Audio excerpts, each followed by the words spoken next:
Hello बच्चों, I hope you are doing well at your home.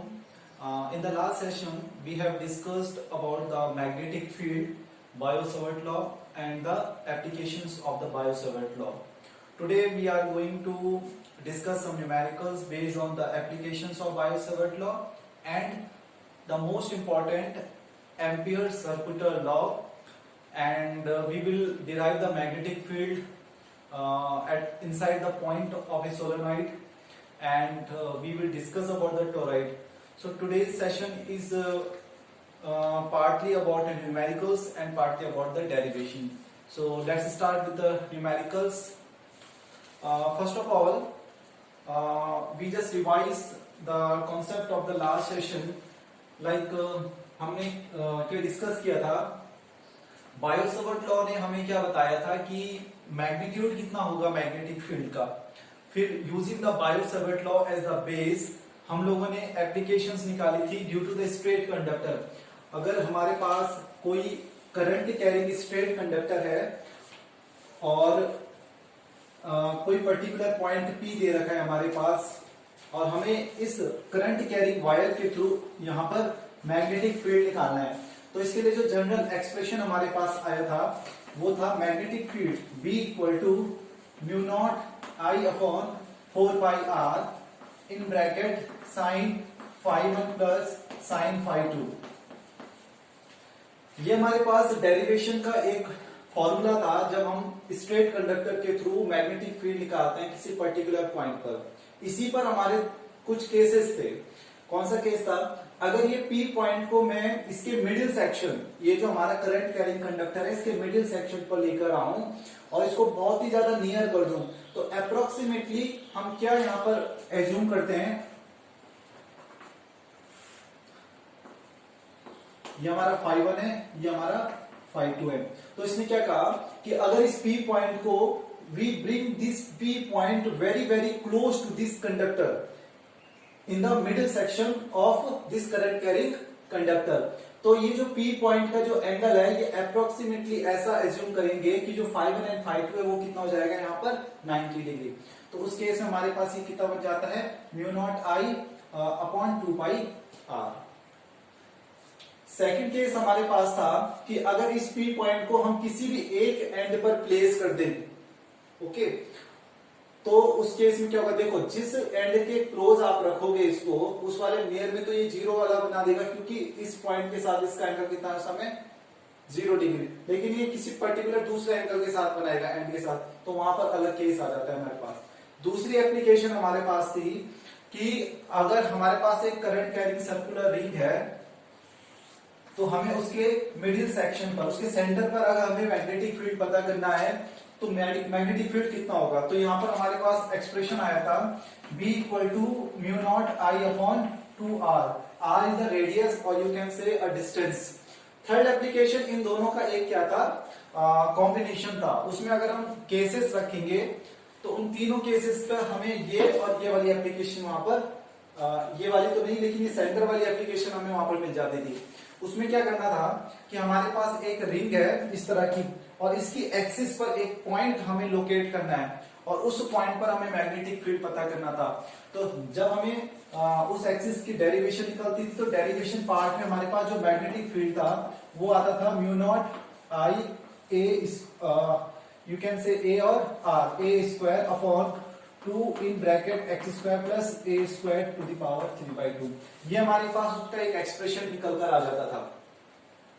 आज हम इन्हीं तीनों एप्लीकेशन के बेस पर कुछ न्यूमेरिकल्स को बनाएंगे.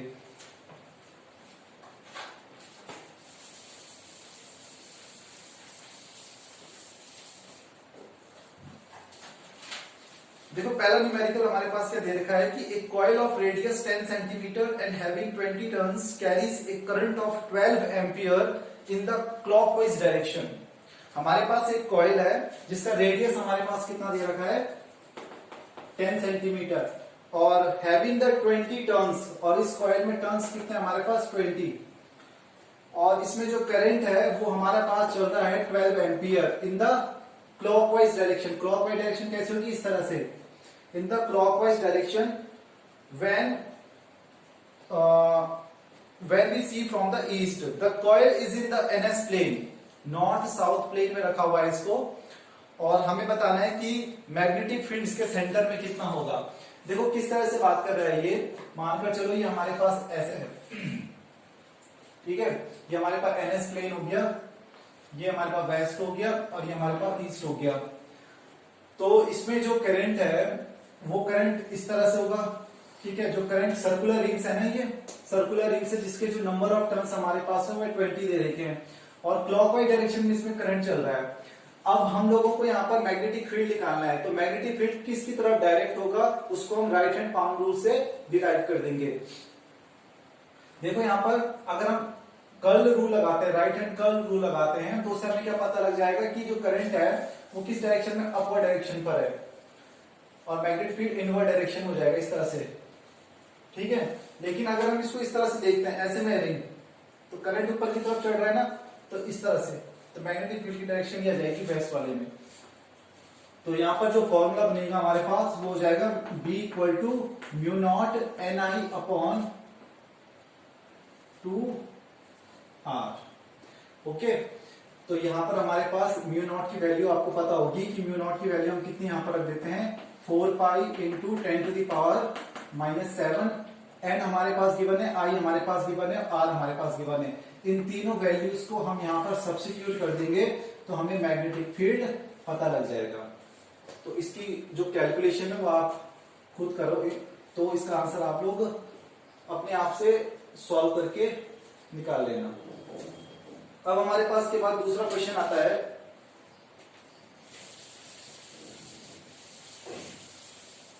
सेकंड क्वेश्चन में हमारे पास एक स्क्वायर दे रखा है। ये बोल रहा है कि एक स्क्वायर ग्रुप है जिसकी साइड हमारे पास 2L दे रखी है और इसमें I करंट फ्लो कर रहा है। What is the magnetic field at the centre of square. Square के सेंटर में कितना मैग्नेटिक फील्ड होगा। तो ये जो पहला वाला केस था हमारे पास, ये किसका था, सर्कुलर रिंग का। अब जो केस हम डिस्कस करने जा रहे हैं, क्योंकि इसमें हमने mu naught NI upon 2R क्यों निकाला, क्योंकि इसने कहा था कि find the magnetic field at the centre. तो जब हम सेंटर वाली बात करते हैं तो सेंटर में हमें कैसे पता लगता है कि मैग्नेटिक फील्ड कितना है। ओके, देखो ये थी ना हमारे पास रिंग, इस तरह से चल रहा था ये, तो हमने क्या करते इस तरह से, इनवर्ड डायरेक्शन में था, इसमें करंट ऊपर की तरफ चढ़ रहा है तो इनवर्ड डायरेक्शन में था मैग्नेटिक फील्ड, इसलिए mu naught I upon 2R। लेकिन यहाँ पर नंबर ऑफ टर्न्स गिवन है तो हम क्या करते हैं उसको मल्टीप्लाई कर देते हैं, नंबर जो number of turns per unit length होता है N अपॉन L। तो कैपिटल N अपॉन L की वैल्यू हमारे पास 20 दे रखी थी, इसमें टोटल 20 टर्न्स है, तो हमने डायरेक्ट स्मॉल n को वहां पर सब्स्टिट्यूट कर दिया, तो हमें पता लग गया कि B कितना इसके सेंटर पर है। अब हमारे पास क्या कर रखा है, एक स्क्वायर लूप दे रखी है और उसमें करंट फ्लो कर रहा है।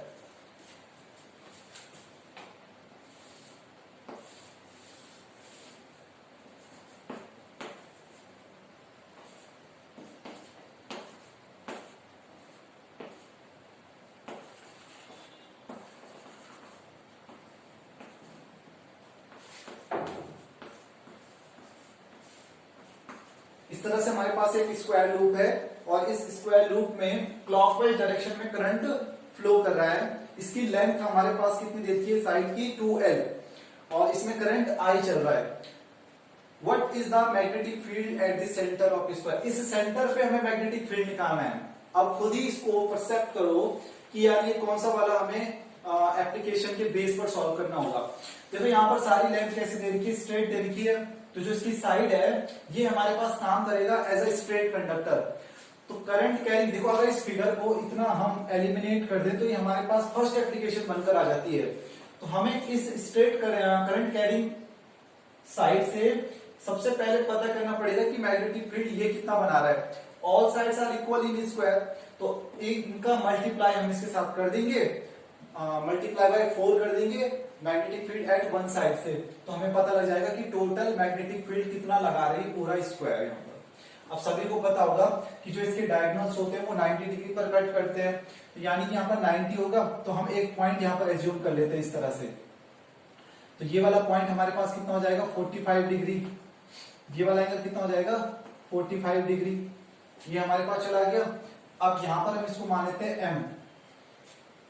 तो हमारे पास मैग्नेटिक फील्ड निकालना है, तो हमारे पास फॉर्मूला क्या बनेगा कि since magnetic field at any point due to straight current carrying wire, कितना होगा हमारे पास B equal to mu naught I A square upon कितना हो जाएगा यहां पर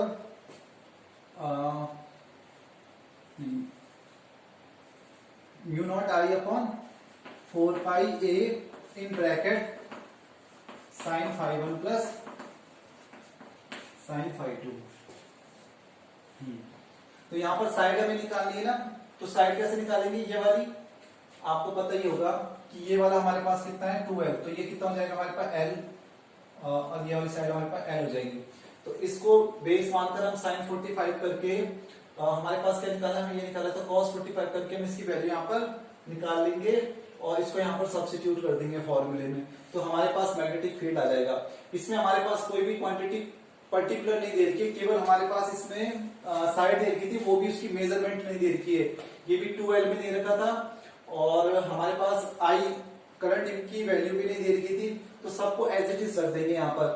जो हमारे पास ये फाई वन है साइन फाई वन, तो साइन फाई वन हो जाएगा 45, साइन ये फाई टू की वैल्यू जाएगी 45, तो साइन 45 इक्वल टू 1/√2, 1/√2, तो 1/√2 को आप सॉल्व करोगे तो कितना आ जाएगा आपके पास √2। ओके, तो यहां पर से इस वाले एक्सप्रेशन को सॉल्व करने के बाद हमारे पास केवल कितना बचेगा √2। Mu naught upon 4 pi value को अगर इसको सब्स्टिट्यूट करना है तो 10⁻⁻7 रख देंगे, आई की वैल्यू आई रहने वाली है, ए आप कैसे पता करेंगे, आपके पास एल गिवन है, ठीक है, और ये परपेंडिकुलर डिस्टेंस बता रहा है सेंटर, तो 90 के सामने थीटा बन ही रहा है, तो हमें ये वाला चाहिए, ये पॉइंट चाहिए ना इसका, ये डिस्टेंस वाला, तो एल हो जाएगा cos theta equal to B upon H, तो B equal to H cos theta. तो हमारे पास जो ये वाली ए साइड है ये बनेगा यहाँ पर एल cos 45 डिग्री, तो cos 45 कितना होता है √2। ओके, तो हो जाएगा एल cos 45, इसको रख देंगे यहाँ पर और आपका आंसर आ जाएगा।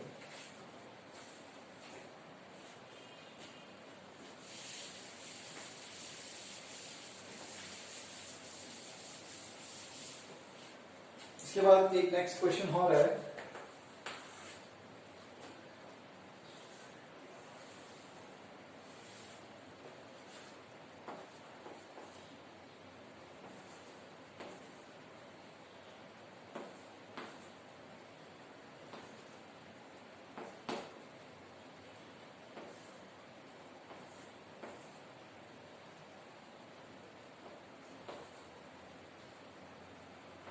ये हमारे पास एक सेमी सर्कुलर लूप दे रखी है और इसमें करंट फ्लो कर रहा है, ये हमारे पास लेबलिंग कर रखी है PQRST। अब खुद ही देखिए कि इसमें आई करंट चल रहा है, तो सेमी सर्किल के केस में मैंने बताया था कि जो मैग्नेटिक फील्ड होता है वो कितना रहता है हमारे पास सेमी सर्किल का केस, तो magnetic field semi circular part में होता है mu naught I upon 4r। तो यहां पर आपको r की वैल्यू तो गिवन है, मतलब r हमें दे रखा है कि r ही रखना है, i को भी i रखना है, तो एक फॉर्मूला तो ये बन जाएगा इसका। हमें बोल रहा है कि find the total magnetic field at the centre in the given diagram. तो यहाँ पर ये वाली जो वायर है और ये वाला जो सेक्शन है, ये जो first second and third section है, तो इन तीनों सेक्शन में हमें पता करना है कि मैग्नेटिक फील्ड इस पॉइंट पर कितना बन रहा है। याद रखना कि जब भी हम स्ट्रेट कंडक्टर की बात करते हैं और पॉइंट को अगर हम इसी कंडक्टर में कहीं लोकेट कर देते हैं तो उस केस में करंट एलिमेंट और मैग्नेटिक फील्ड के बीच में एंगल कितना बन रहा है यहाँ पर डिस्टेंस, जो हमारी डिस्टेंस है और हमारा जो करंट एलिमेंट है dl r sin थीटा, तो यहाँ पर थीटा 0 डिग्री है तो वो वाला टर्म 0 हो जाता है। तो इस केस में जो बिल्कुल अलोंग द एक्सिस है, इस एक्सिस पर रखा हुआ जो पॉइंट है इसके लिए मैग्नेटिक फील्ड 0, इसके लिए मैग्नेटिक फील्ड 0, लेकिन केवल इतने वाले पार्ट के लिए मैग्नेटिक फील्ड 0 नहीं हो सकता क्योंकि करंट इस तरह से चल रहा है ना, करंट ऐसे में चल रहा है, तो हम अपने थंब को रख देंगे in the direction of current इस तरह से और इनवर्ड डायरेक्शन में हमारा मैग्नेटिक फील्ड आ जाता है। तो ये वाला पोर्शन केवल इतना ही हमें ऑब्टेन हो जाएगा इस क्वेश्चन में। अब इसके बाद एक और क्वेश्चन है,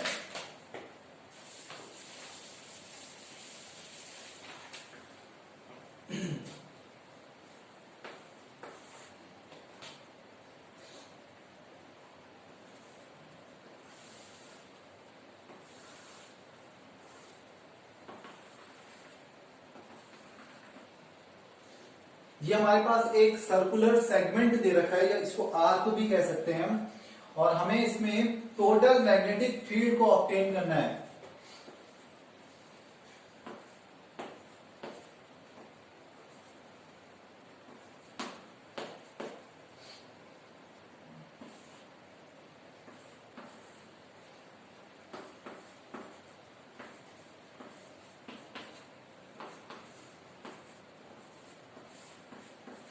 ये हमारे पास एक आर्क दे रखा है, और इस आर्क में हमें टोटल मैग्नेटिक फील्ड बताना है। देखो इसमें दो तरह के आर्क कट रहे हैं, एक तो ये वाला आर्क है और एक इसके बाद वाला आर्क है, यानी कि एक माइनर आर्क और एक मेजर आर्क है। तो जब हम इसमें पता करेंगे टोटल मैग्नेटिक फील्ड को, तो हम क्या करेंगे, जिसकी क्वांटिटी ज्यादा है उसको माइनस कर देंगे छोटे वाले से, तो हमारे पास पता लग जाएगा कि टोटल मैग्नेटिक फील्ड कितना हो रहा है।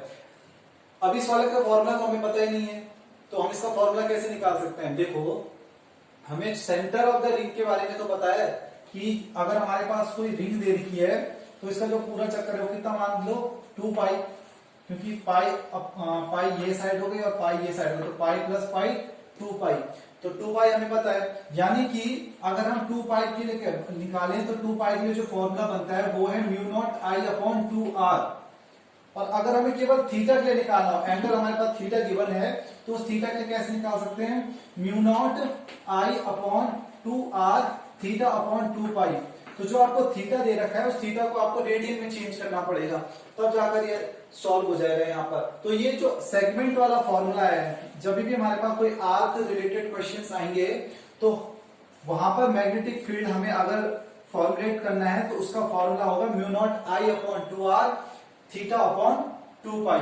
थीटा यहाँ पर हमारे पास अल्फा दे रखा है, बाकी आपको कुछ नहीं करना है इसमें, अब वैल्यू सब्स्टिट्यूट करते रहेंगे और हमारा इसका फाइनल आंसर आ जाएगा।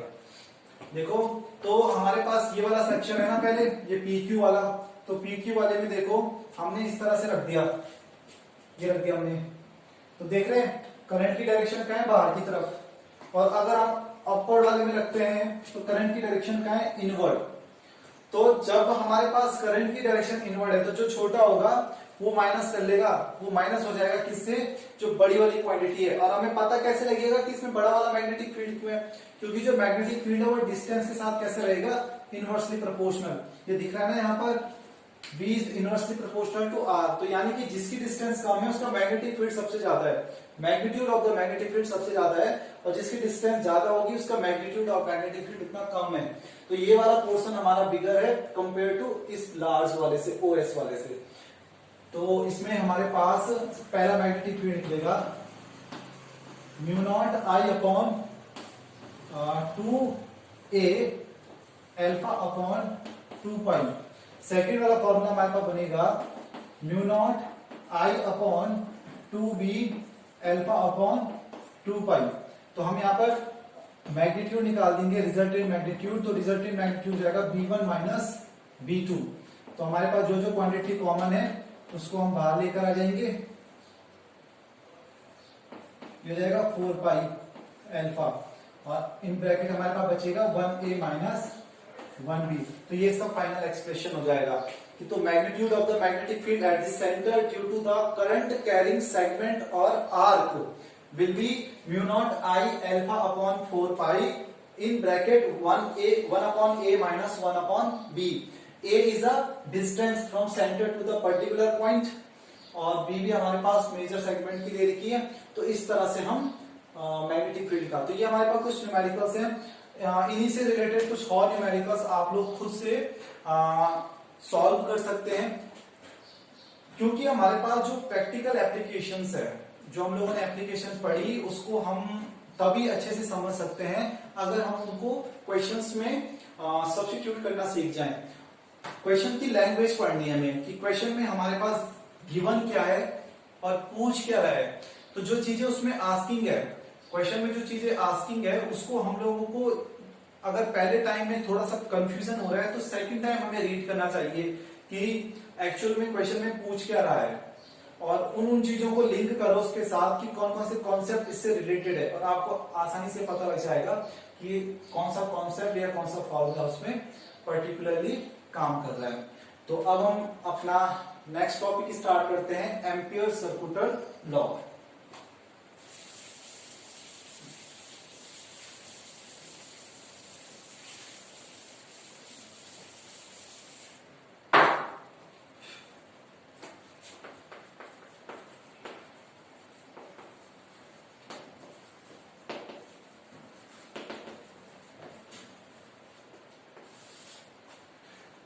हम लोगों ने फर्स्ट चैप्टर पढ़ा। फर्स्ट चैप्टर में हम लोगों ने इलेक्ट्रिक फील्ड के बारे में डिस्कस किया। इलेक्ट्रिक फील्ड के बारे में हम थोड़ा और आगे गए तो हमें पता लगा कि एक अल्टरनेट फॉर्म है गॉसेस लॉ, जिसके थ्रू हम 1 dimensional, 2 dimensional and 3 dimensional type की बॉडी के लिए इलेक्ट्रिक फील्ड को फाइंड आउट कर सकते हैं। तो सेम चीज हमारे पास इसी वाले केस में आई। हम लोगों ने बायो-सावर्ट लॉ पढ़ा, तो बायो-सावर्ट लॉ से हमें क्या पता लगा, एप्लीकेशन पता लगी कि स्ट्रेट के लिए क्या हो सकता है, सेंटर ऑफ द रिंग के लिए क्या हो सकता है और एक्सियल के लिए क्या रह सकता है। अब इसी चीज को सॉल्व बहुत ही ज्यादा सिंप्लीफाई किया गया, तो उसके लिए एम्पियर सर्कुलर लॉ है। यानी कि जो एम्पियर सर्कुलर लॉ है हमारे पास, ये एक अल्टरनेट फॉर्म है बायो-सावर्ट लॉ की। इसमें करना क्या है, सेम चीज वही यहाँ पर प्रोसीजर अप्लाई करना है जैसे हम लोग गॉसेस लॉ में अप्लाई करते थे। गॉसेस लॉ में हमें क्या करना होता था कि हमारे पास क्या दे रखा है, एक पर्टिकुलर चार्ज डिस्ट्रीब्यूटेड कोई बॉडी दे रखी है और उसके थ्रू हमें क्या करना पड़ता था, किसी पर्टिकुलर पॉइंट पर जाकर इलेक्ट्रिक फील्ड को डिराइव करना होता था। यहाँ पर भी हमें वही केस करना है। हमारे पास एक करंट कैरिंग वायर रहेगी और उस करंट कैरिंग वायर के थ्रू हमें पर्टिकुलर पॉइंट पर जाकर क्या करना है, मैग्नेटिक फील्ड को पता करना है। लेकिन बायो-सावर्ट लॉ के थ्रू तो हम कर सकते थे आसानी से। हमारे पास कुछ कैलकुलेशंस होती थी, हमें कुछ लॉजिकल चीजें वहां पर अप्लाई करनी होती थी और उस बेस पर हम उसको डायरेक्ट निकाल लेते थे। लेकिन जब हम एम्पियर सर्कुलर लॉ को अप्लाई करेंगे तो वो चीजें हमारे पास और सिंप्लीफाई होकर आएगी। कैसे, इस फॉर्मूले के अकॉर्डिंग कहा गया कि क्योंकि जो गॉसेस लॉ था हमारे पास, गॉसेस लॉ ने हमारे पास जो चीजें बताई थी वो थी related to the surface, related to the line integral, related to the volumetric integral. लेकिन इस वाले एम्पियर सर्कुलर लॉ केवल किसके लिए चलता है, लेंथ के लिए। यानी कि आपको जो लूप बनानी है उसकी केवल लेंथ को यहाँ पर मेजर करेंगे। इसका जो एक्सप्रेशन है एम्पियर सर्कुलर लॉ का, वो कहता भी वही है कि line integral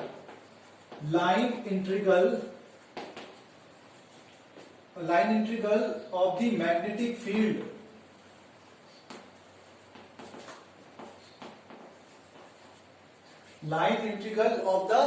magnetic field in the closed circuit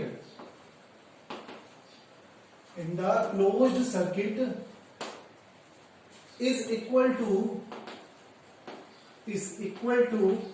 mu naught times to the current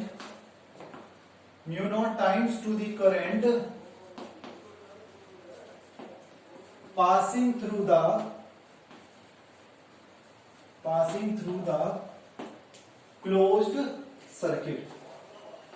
the closed circuit। ये इसने अपना लॉ बताया था कि हमारे पास इस तरह की कोई कंडीशंस होगी और तब जाकर हम इसको अप्लाई करते हैं। तो लाइन इंटीग्रल का मतलब हो गया कि dl, लाइन इंटीग्रल मतलब लेंथ, यहाँ पर करंट एलिमेंट नहीं है, dl यहाँ पर लेंथ की बात कर रहा है। तो dl आ गया हमारे पास। नाउ अब हम क्या कर देते हैं, यहाँ पर मैग्नेटिक फील्ड के लिए कह रहा है, तो मैग्नेटिक फील्ड हमारे पास आ गया। ठीक है, तो B dot dl equal to mu naught times to the current inside. जो इनसाइड करंट होगा उसके म्यू नॉट टाइम्स हो जाएगा ये एम्पियर, क्या कहते हैं, ये जो वाला पोर्शन है हमारे पास line integral of the magnetic field. तो ये इसने एम्पियर सर्कुलर लॉ में अपना लॉ बता दिया था। अब देखिए ये लॉ किसी पॉइंट पर जाकर यूजफुल था। किस पॉइंट पर जाकर यूजफुल था, इसने कंडीशन दे दी कि जो B और DL है, ये जो लॉ यूजफुल था, ये कब पॉइंट पर यूजफुल था कि अगर इफ हमारे पास क्या कहता है कि जो B और DL है, B and DL are tangential, इन दोनों की जो डायरेक्शन है ये एक दूसरे के साथ कैसे हो, टेंजेंशियल। तो टेंजेंशियल केस में क्या हो जाएगा हमारे पास, B डॉट DL का मतलब हो गया B dot DL equal to B DL cos theta. And tangential का मतलब हो जाता है कि मान लो ये सर्किल है, हमारे पास मैग्नेटिक फील्ड की डायरेक्शन भी यही है और इसके लेंथ की डायरेक्शन भी यही है, तो थीटा 0 डिग्री हो गया। इस केस में हमारे पास बचेगा मैग्नेटिक फील्ड DL, तो DL हो जाएगा L, तो हमारे पास ये क्वांटिटी आ जाती है BL की।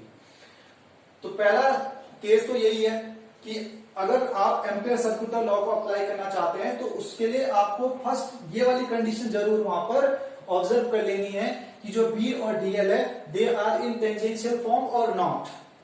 सेकंड केस क्या कहता है ये, सेकंड केस कह रहा है ये कि अगर ये दोनों नॉर्मल हो तो उस केस में ऑटोमेटिक है कि हमारे पास जो ये क्वांटिटी वो कितनी बन जाएगी, 0 बन जाएगी। और तीसरा ये हमारे पास क्या कहता है, दूसरा हमारे पास ये कहता है, तीसरा हमारे पास कहता है ये कि जो B है वो वेनिश हो जाता है, वेनिसेस। अगर B को वेनिश कर दो यानी कि मैग्नेटिक फील्ड है ही नहीं तो ऑटोमेटिक है ये क्वांटिटी 0 बन जाएगी। तो ये इसने अपने केस में बताया था कि ये चीजें कब कब अप्लाई हो सकती है और इनको किस तरह से हमें देखना है। तो तीनों चीज हमें पता लग गई। अगर B वेनिश हो जाए यानी कि B अगर हमारे पास कितना है 0 डिग्री, या फिर अगर B और जो हमारे पास DL है वो एक दूसरे के साथ कैसे हो 90, B कैसे होना चाहिए, नॉर्मल होना चाहिए लेंथ के। तो अगर ये इस कंडीशन को देता है तो उस केस में हमारे पास एम्पियर सर्कुलर लॉ को हम अप्लाई कर सकते हैं। अब हम इसका एक जनरल सा केस देख लेते हैं जो हमारे पास था, magnetic field due to a straight current carrying conductor.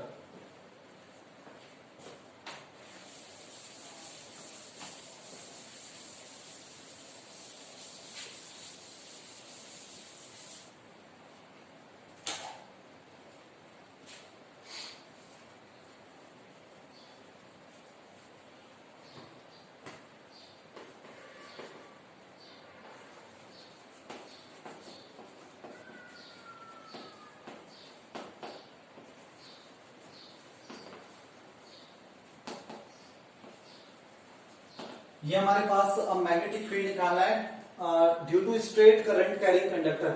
हम लोगों को पता है बायो सावर्ट लॉ ने भी तो यही बताया था।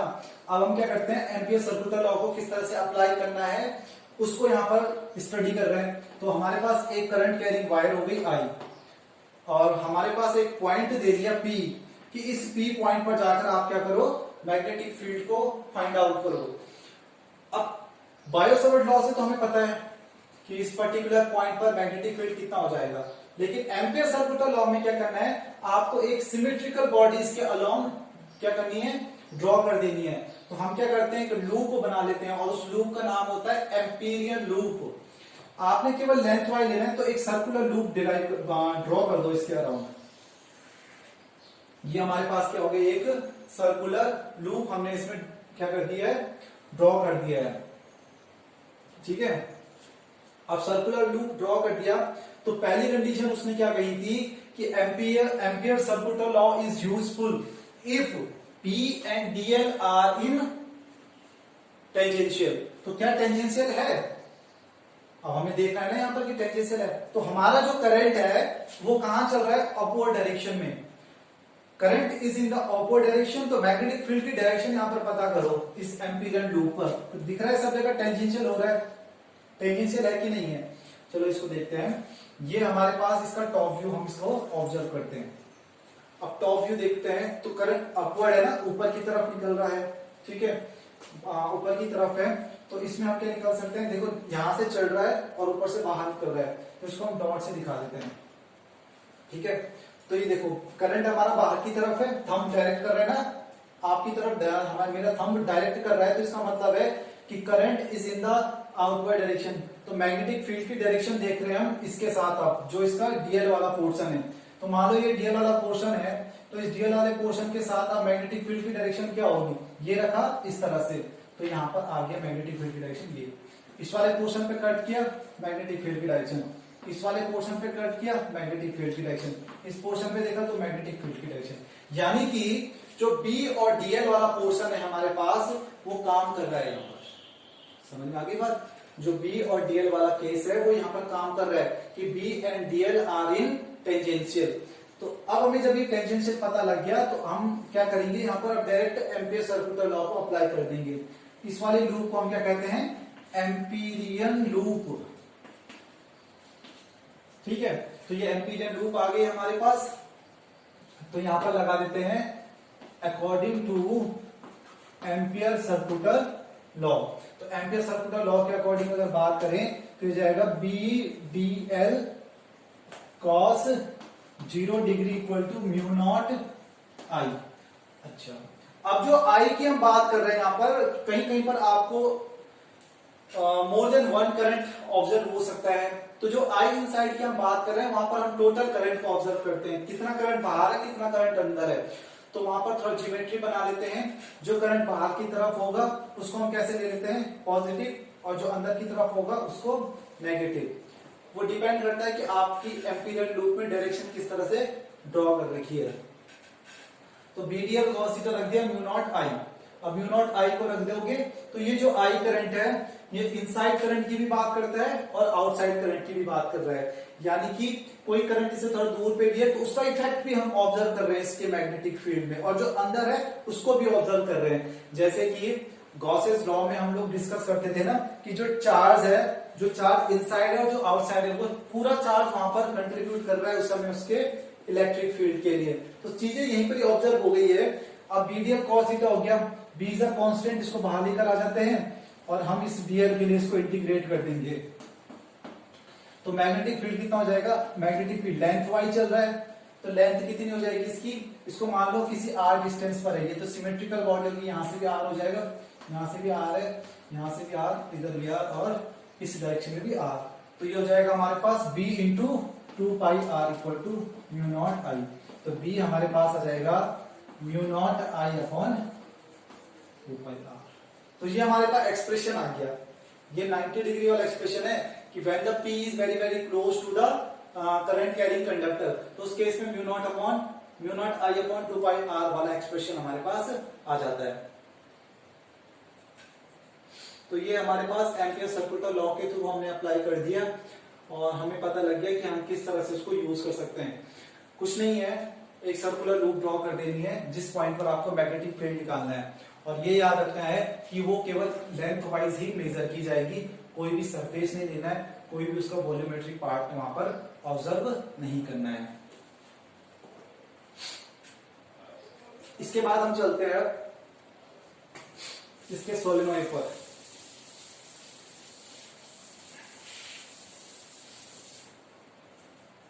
देखिए सोलेनोइड हमारे पास होता क्या है, सोलेनोइड आता है इसके बाद नेक्स्ट।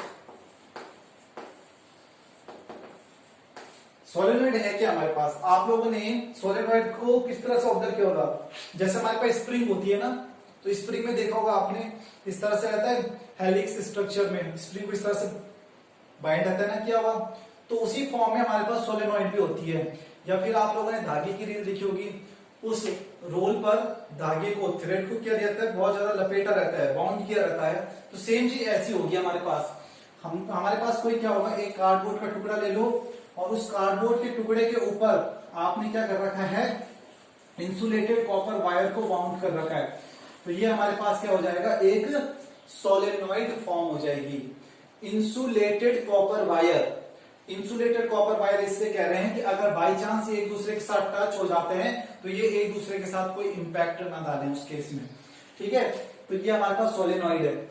अब इसमें एक केस आएगा कि आइडियल सोलेनोइड। तो आइडियल सोलेनोइड हमारे पास क्या होता है, आइडियल सोलेनोइड और हमारे पास एक फाइनाइट लेंथ की जो सोलेनोइड होती है, उन दोनों में थोड़ा सा फर्क होगा।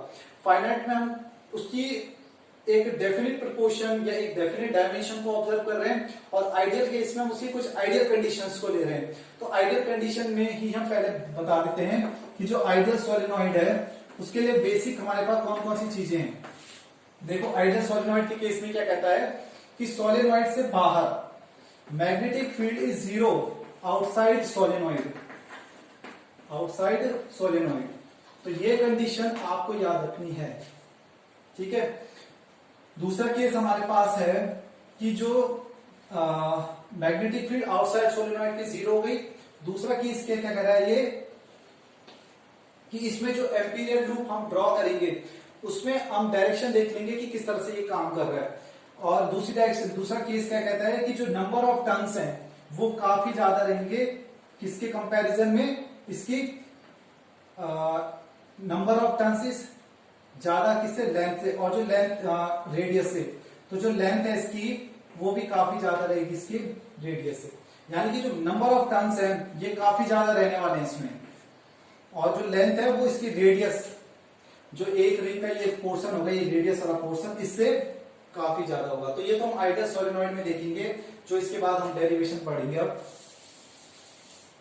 तो सोलेनॉइड आपको अगर देखना है तो सोलेनॉइड को हम क्या कह देंगे कि जो इंसुलेटेड कॉपर वायर को वाइंड कर रखा होगा in the form of helix structure. DNA का हेलिक्स देखो आपने इस तरह से रहता है ना, इस तरह से ऐसे। तो वही ये कह रहा है कि in the form of helix. तो जो सोलेनॉइड है वो हमारे पास इस तरह से दिखती है। अब इसमें क्या करते हैं, हम कुछ चीज को ऑब्जर्व करते हैं कि मैग्नेटिक फील्ड कैसा रहेगा इसके लिए और करंट कैसे फ्लो कर रहा है इसमें।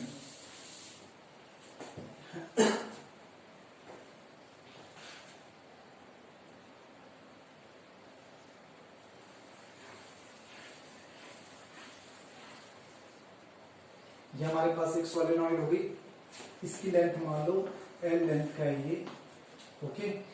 और इसमें जो करंट है वो इस तरह से चल रहा है। ये हमारे पास सोलेनॉइड ऐसे ऐसे इस तरह से सोलेनॉइड है हमारे पास।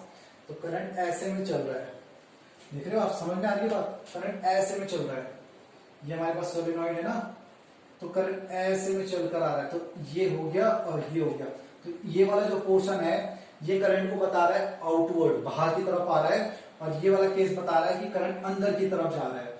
तो इस तरह से चल रहा होगा ये, ठीक है। तो ये वाला जो पोर्शन हो जाएगा ये ऐसे में आ जाएगा,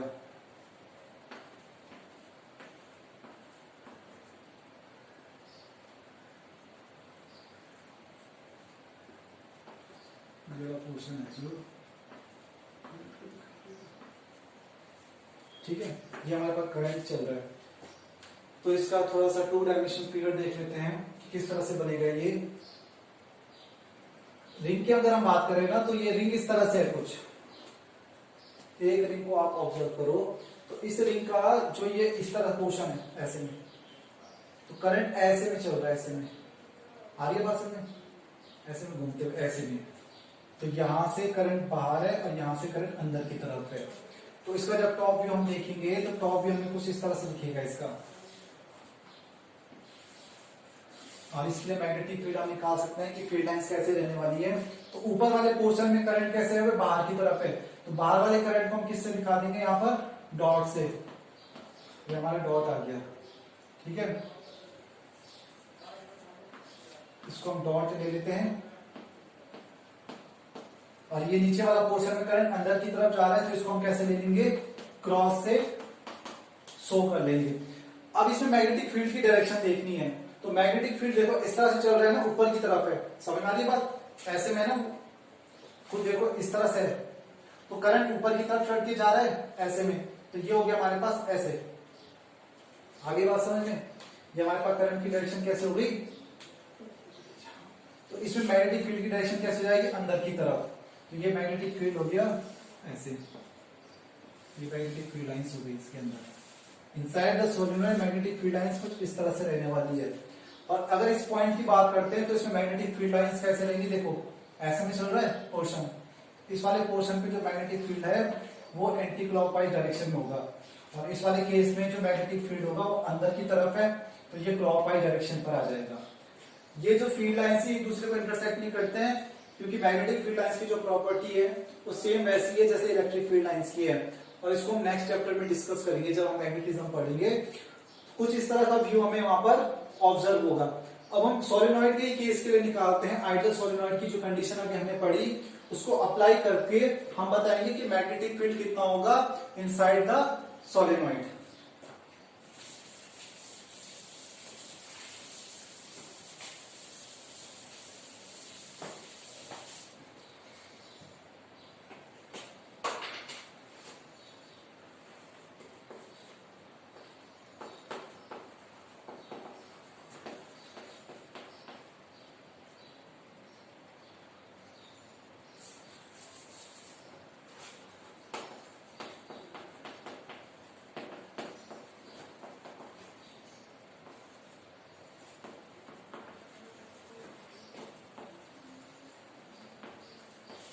ये हमारे पास नेक्स्ट स्टडी है कि magnetic field at a point inside an ideal solenoid. Same चीज अप्लाई कर देंगे।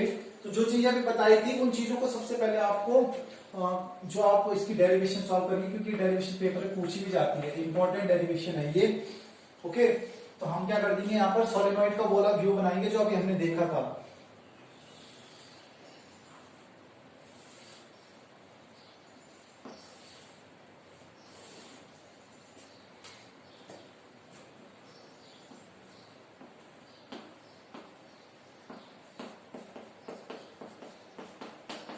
क्रॉस करंट की इनवर्ड डायरेक्शन को बता रहा है और डॉट करंट की आउटवर्ड डायरेक्शन को बता रहा है। ये हमारे पास फील्ड लाइंस हो जाएंगी इसमें।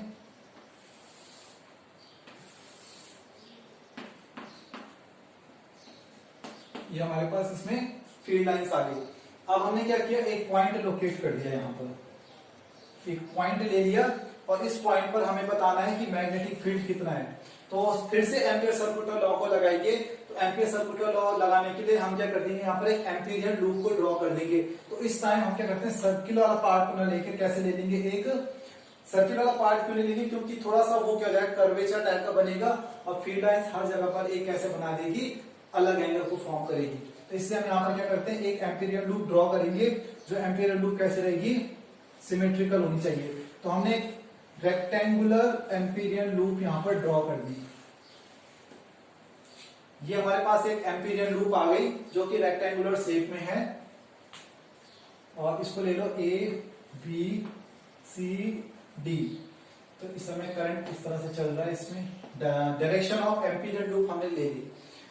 अच्छा, अब इसमें मैग्नेटिक फील्ड निकालेंगे। तो एम्पियर सर्कुलर लॉ को जब अप्लाई करते हैं तो इसके लिए हमने कंडीशन पढ़ लिया आइडियल सोलेनोइड के लिए, कि जो आइडियल सोलेनोइड है उसके लिए हमारे पास कौन कौन सी कंडीशन आ जाती है। पहला केस हमने क्या कहा कि जो हमारा मैग्नेटिक फील्ड है वो आउटसाइड मैग्नेटिक फील्ड कितना होगा, 0 रहने वाला है। दूसरा केस हमने कहा कि जो लेंथ है वो काफी ज्यादा होती है इसकी रेडियस से। तीसरी चीज हमने क्या कह दी यहाँ पर कि जो नंबर ऑफ टर्न्स है वो भी काफी ज्यादा रहेंगे।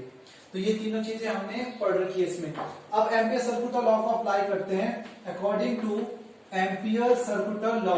तो एम्पियर सर्कुलर लॉ को अप्लाई करने पर हमें क्या मिलता है, ए बी सी डी ए, ये क्लोज लूप है हमारी। तो A B C D A, B dot D L. तो क्या बी डॉट डी एल के लिए है ये यहाँ पर, तो यही एंगल अब यहाँ पर क्रिएट होंगे अलग अलग। तो ये इंडिविजुअल ना होके 4 पार्ट्स में डिवाइड हो रखा है। तो ये आ जाएगा हमारे पास म्यू नॉट आई इनसाइड के बराबर। तो बी डॉट डी एल वाले पोर्शन को सॉल्व करेंगे। तो बी डॉट डी एल वाला पोर्शन चलेगा सबसे पहले A B plus B C plus C D plus last में हमारे पास आएगा डी एल। तो सबसे पहले ए बी वाली पोर्शन को देखो। देखो ए बी है जो लेंथ है वो मैग्नेटिक फील्ड लाइंस के साथ कैसे एंगल बना रही है, 90 डिग्री। तो B dot D L cos 90 का मतलब हो गया 0। तो ए बी वाला पोर्शन हमारे पास नहीं है, यहाँ पर कंट्रीब्यूट कर रहा है। उसके बाद बीसी की बात करते हैं। तो बीसी में हमने पढ़ा है कि जो मैग्नेटिक फील्ड होता है सोलेनोइड से बाहर वो 0 हो जाता है। तो इस वाले के लिए भी ये 0 बन जाएगा। अब आते हैं सीडी वाले पोर्शन के लिए। तो सीडी वाले पोर्शन पर हमें फिर से कैसे दिख रहा है, 90 डिग्री पर। तो इसके लिए भी ये वाला पोर्शन 0 बन जाएगा। अब लास्ट वाला पोर्शन आता है हमारे पास डीए वाला। तो डीए वाले केस में हमारे पास जो एंगल है वो कितना हो जाएगा इस केस में, 180 डिग्री। तो यहां पर हमारे पास जो बी डॉट डीएल है वो आ जाएगा B DL cos 180 degree equal to mu naught I. तो ये हो जाएगा बी बाहर ले लेंगे, माइनस बी को कॉस 180 इक्वल टू -1 और डी एल लेंथ ले लेंगे यहां पर। ओके, तो लेंथ ले लेंगे इसकी, जो साइड होगी हमारे पास उसकी मेजरमेंट को यहां पर ले लेते हैं। तो ये हो गया म्यू नॉट आई। तो लेंथ हम इसकी एल मान लेते हैं। तो हमारे पास आ जाएगा B equal to minus mu naught I upon L. Okay, ये हमारे पास आ गया मैग्नेटिक फील्ड। अच्छा, अब जो यहाँ पर नेगेटिव साइन है, इस नेगेटिव साइन का क्या मतलब हुआ, हम इसको मैग्नीट्यूड में ले लेंगे। तो मैग्नीट्यूड से हमें पता लगेगा कि mu naught I upon L. ये तो हमारा इसका क्या हो गया, मैग्नेटिक फील्ड निकल कर आ गया। नेगेटिव साइन का यहाँ पर कुछ काम नहीं है। नेगेटिव साइन केवल चेंज कर सकते हैं आप, एम्पीरियल लूप की जो डायरेक्शन है उसको रिवर्स कर लेंगे तो इसमें ये पॉजिटिव बन जाएगा। नहीं तो हमारे पास जो करंट इसमें इनक्लोज दिखा रहा है ऊपर वो कौन सा है, आउटवर्ड डायरेक्शन। तो आउटवर्ड डायरेक्शन के जो करंट होता है उसको नेगेटिव ले लेते हैं, तो माइनस माइनस का ये पोर्शन कैसा हो जाएगा, फिर पॉजिटिव से कैंसिल होकर फिर पॉजिटिव बन देगा। तो ये था हमारे पास magnetic field at a point inside an ideal solenoid. इसको नोट करो।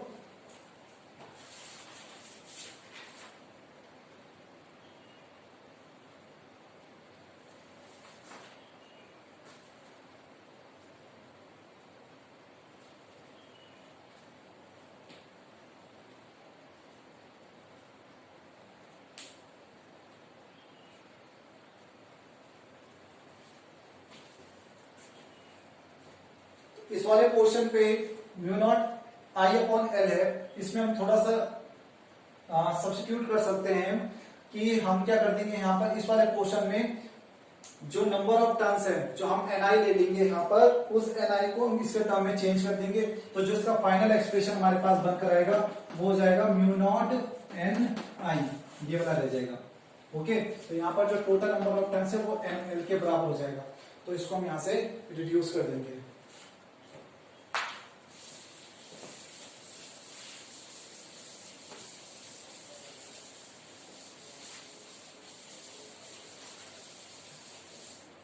लास्ट केस आता है जो हमारे पास वो है टोरॉइड का। तो टोरॉइड वाले केस में हम डिस्कस कर लेते हैं कि टोरॉइड किस तरह से काम करता है। होता क्या है टोरॉइड, अगर आप क्या करोगे सोलेनॉइड को इस तरह से बैंड कर दो और वो सर्कुलर शेप ले ले तो वो टोरॉइड बन जाएगा। ये हमारे पास एक कोई होलो पाइप रहेगा और इस पर अगर आप वायर को लपेट देते हैं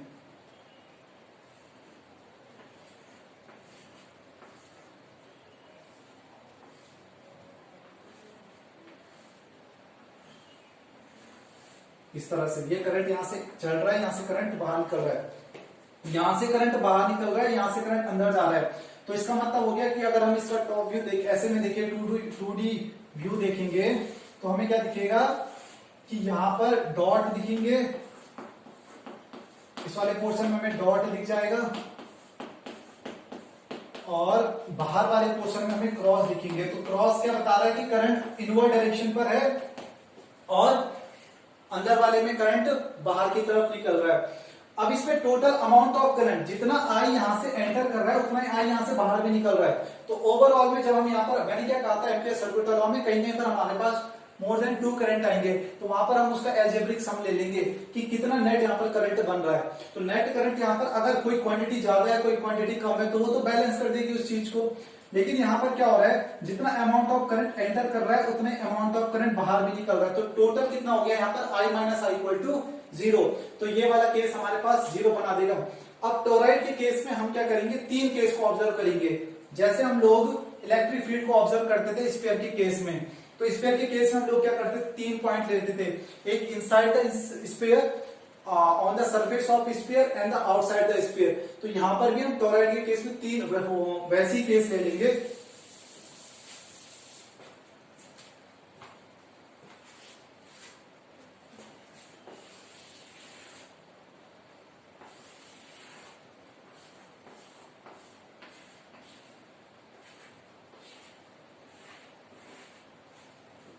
देखो पहला पॉइंट अगर मैं क्या करता हूं, अंदर ले लेता हूं पी पॉइंट को, तो इस पी पॉइंट पे एक मैं एम्पीरियल लूप ड्रॉ करता हूं और इस एम्पीरियल लूप में मुझे क्या ऑब्जर्व हो रहा है, ये इनसाइड वाला केस है।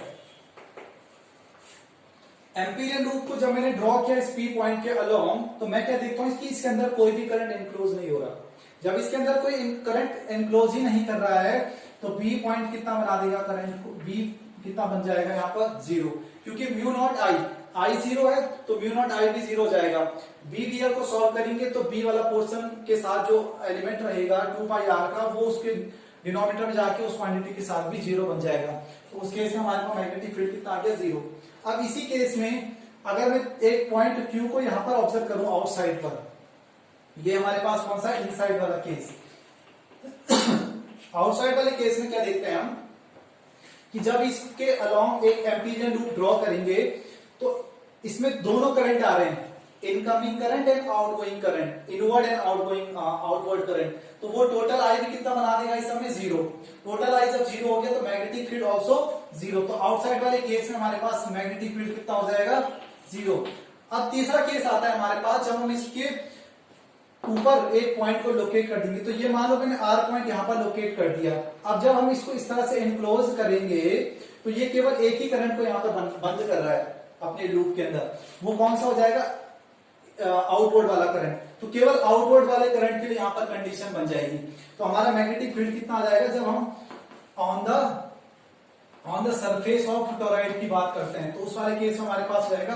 और हम यहां पर देख लेंगे क्या मैग्नेटिक फील्ड और लेंथ टेंजेंशियल है, तो हमारा करंट बाहर की तरफ है ना, तो टेंजेंशियल बन रहा है, दिख रहा है ना सभी को।